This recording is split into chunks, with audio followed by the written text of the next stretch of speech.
Павильон Туркменистана на выставке «Экспо» в японской Осаке ставит рекорды, он стал третьим по посещаемости.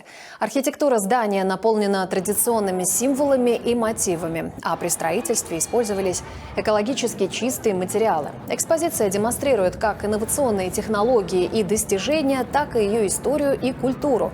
Например, там можно увидеть коллекции туркменских ковров и даже попробовать блюда национальной кухни.